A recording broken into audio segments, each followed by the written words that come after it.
Welcome to today's Explainer. We're diving into a financial concept that is literally going to flip how you think about retirement and saving. We are rolling out the whiteboard today to explore the hidden math of retirement. And as our animated businessman guide is about to show us, we're going to uncover a very specific number that might just prove you can actually stop saving years earlier than you ever imagined. Let's get right into it.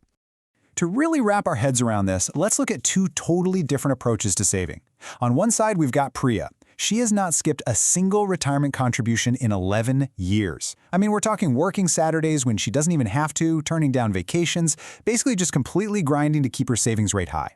Now, on the flip side, we have Jasmine.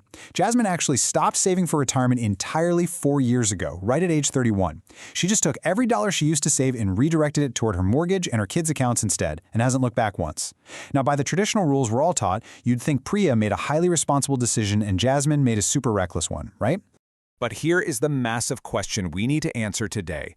Which one of these two is actually wasting years of totally unnecessary sacrifice, and which one is blindly walking into a massive shortfall that they haven't planned for? Your intuition probably tells you that Priya is totally safe and Jasmine is doomed, but if you run the actual math on both of their situations, the exact opposite might be true. The core problem here is that neither of them, and honestly probably not you either, has ever calculated the one specific number that actually settles this debate. To understand why, we kind of have to look at how we're all taught to save.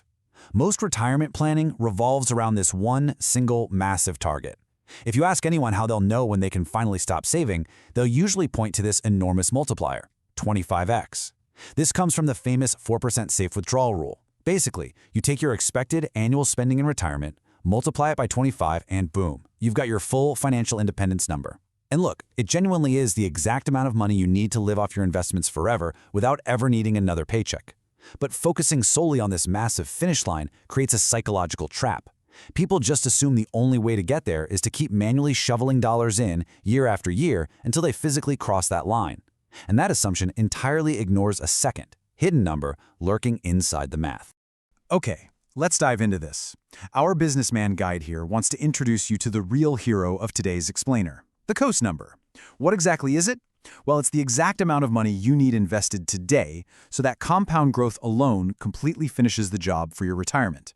It marks the precise mathematical point where saving even one more dollar stops changing your outcome at all. You just let the money you've already invested quietly coast right to the finish line.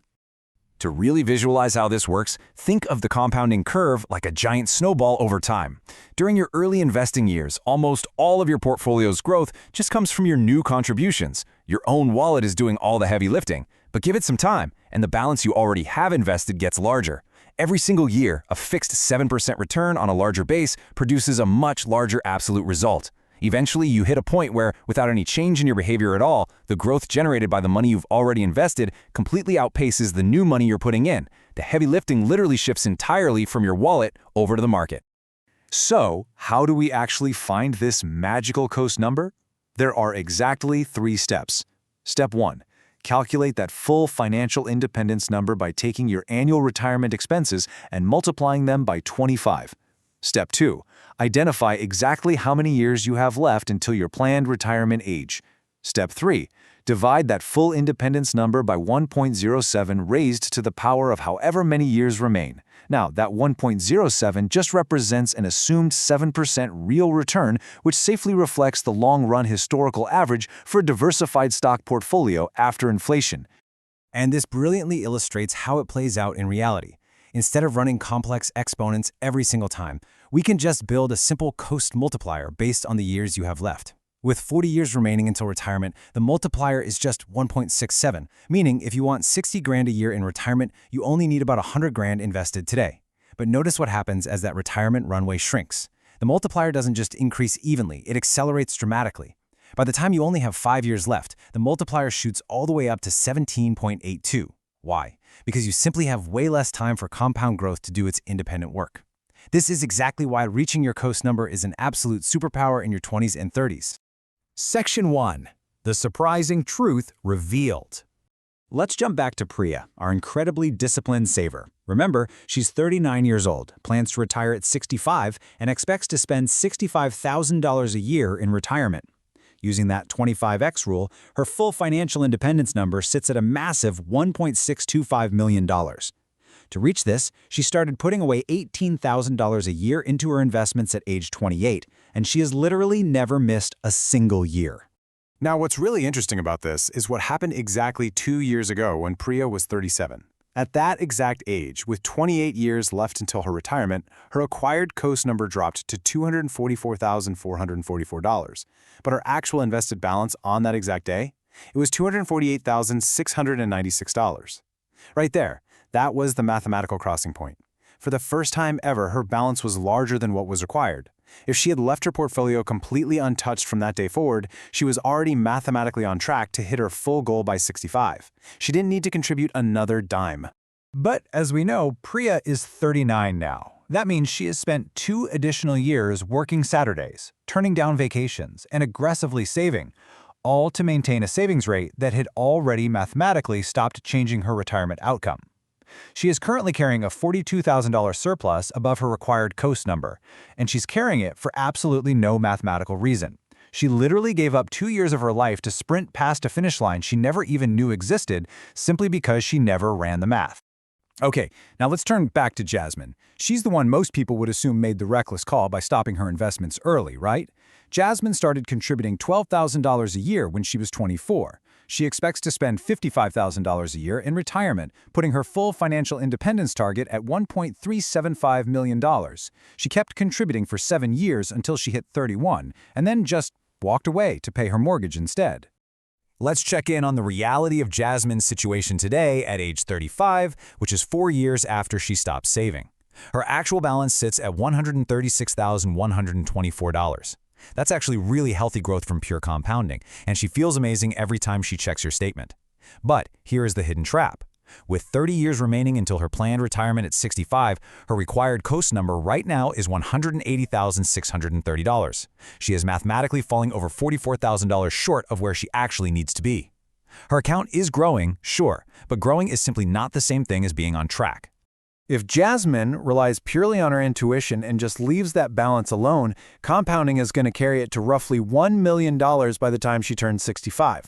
That leaves a staggering shortfall of $338,790 from her target. She felt really good about making a values-based decision 4 years ago to focus on her family and home, but the math proves that she stopped exactly 4 years too early. But hey, let's pause for a second, because this explainer is absolutely not about panic. This gap, it's incredibly closable without any dramatic sacrifice. Jasmine just needs to resume contributions of about $4,000 a year starting right now.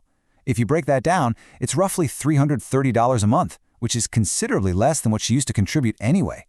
But that one small adjustment today is more than enough to convert a real math-confirmed shortfall into a math-confirmed surplus by the time she hits 65. And this brings us to the core lesson of this entire analysis. Marcus, the person who ran these numbers originally, hit the nail on the head when he said, intuition about saving for retirement is almost never reliable in either direction. Priya's instinct was that saving more is automatically safer. Jasmine's instinct was that if the account is going up, the plan must be working. But both of these instincts were completely untethered from reality. The actual calculation has to become your strategy. So, what exactly should you do right now? Our animated guide is pointing right to your action plan. First, calculate your full financial independence number based on your actual, realistic expected expenses. Second, identify exactly how many years remain until your planned retirement age.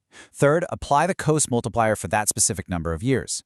And finally, compare that required COAST number to your actual current invested balance today. Not your savings rate, not your income, your actual invested balance. So the crucial point here is that this isn't just a one-and-done calculation. The COAST number is a moving relationship between your balance and a shrinking runway. It's constantly shifting. Someone who is coasting confidently today doesn't get to treat their multiplier as a permanent fixture. 10 years from now, your years remaining will be lower, your multiplier will have grown substantially, and you're going to have to recheck your actual balance against that brand new figure. You have to continually monitor that runway. Which leads us to our final question for you to ponder today. Are you needlessly sacrificing your present, just like Priya, or quietly falling short of your future, like Jasmine? It is time to abandon the guesswork, grab a calculator, and find out exactly where you truly stand. Because whether you discover you're way further along than you realized, or that you just need a small adjustment right now to avoid a disaster later, the absolute only way to know is by doing the math. Thanks for exploring this with me today, and keep learning.